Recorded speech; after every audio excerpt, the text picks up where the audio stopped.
Amis vapoteurs, bonjour. Aujourd'hui, review d'un liquide net, Naturally Extracted Tobacco, le précieux de chez Le Curieux. Un petit focus, s'il te plaît.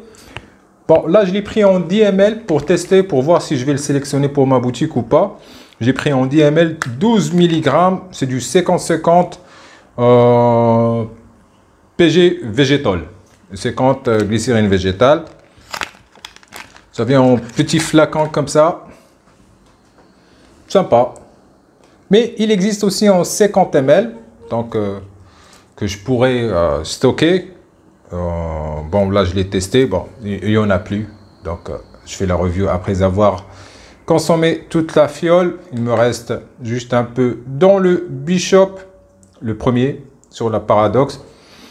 Animé par un Nanofuse Clapton de chez Ashfield.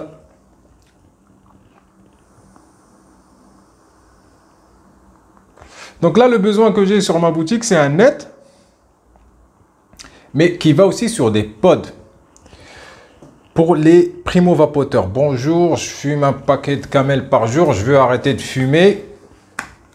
J'ai besoin d'un liquide de ce genre, un vrai tabac qui va l'aider à arrêter de fumer et qui ne va pas niquer ses coils. Ça, c'est bien. Authentics. Mais c'est des sales, genre 10 ml max. Pour un primo-vapoteur, 6 cartouches ou 6 résistances par 60 ml, ça fait cher. Ouais, ça fait trop cher la vape. Alors j'ai pris le petit 10 ml, je l'ai bien vapé. Qu'est-ce qu'ils disent chez Curieux? Alors ils disent saveur extrait naturel de tabac, Burley, Virginia, tabac brun. C'est un American Blend. Donc, c'est ça. Un mélange de Burley, Virginia, tabac brun, c'est-à-dire l'oriental. C'est un American Blend.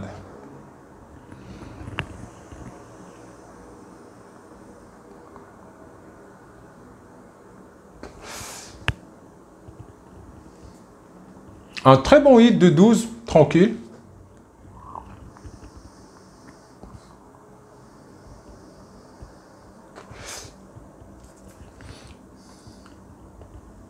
On expérimente en expirant du nez la vapeur, je sens cette note de l'oriental. Il y a une douceur du Virginia.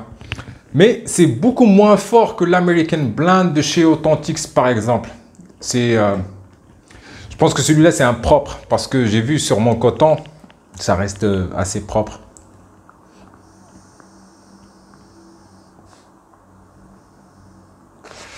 Et franchement, si je donne ça à un fumeur de Camel, et s'il me dit j'arrive pas à arrêter de fumer, je lui fous un coup de boule, direct. Parce que on n'avait pas ça en 2014 quand j'ai arrêté de fumer, quand j'ai commencé la vape. On n'avait pas ça. On avait, au Maroc, on avait El Toro.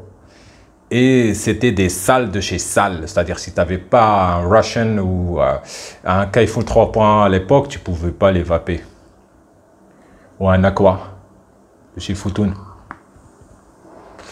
Ah non, non, l'Aqua, à l'époque, il était en dual alcool. Tu n'allais pas vaper des nets de temps. El Kronigen, ouais.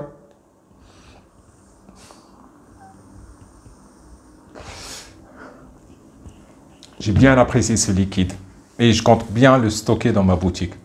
Franchement. Le Virginia, il ramène cette petite douceur. Et l'oriental, il est plus robuste.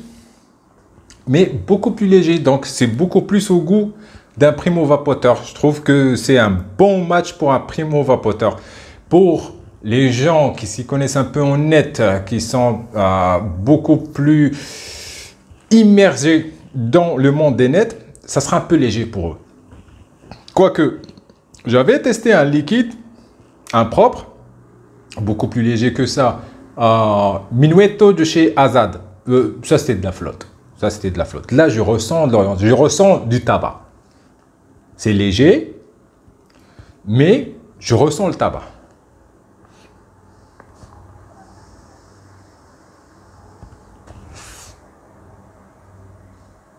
Franchement plaisant. Et ouais, moi je vais l'acheter pour la boutique. Donc si vous avez un ami vapofumeur qui vape et qui fume en même temps, conseillez-lui. J'arrive pas à parler, merde. Conseillez-lui le précieux de chez Curieux. C'est un très bon tabac. Et le végétal dedans, ça me dérange pas du tout.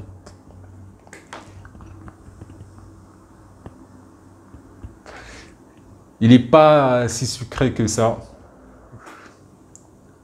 L'oriental lui donne un peu ce côté sec. Le Burley, comme d'habitude, spectateur au Balkan, il ne faut rien. Et le Virginie a un peu de douceur. J'aime bien. Sur ce, vive la vape libre et ciao!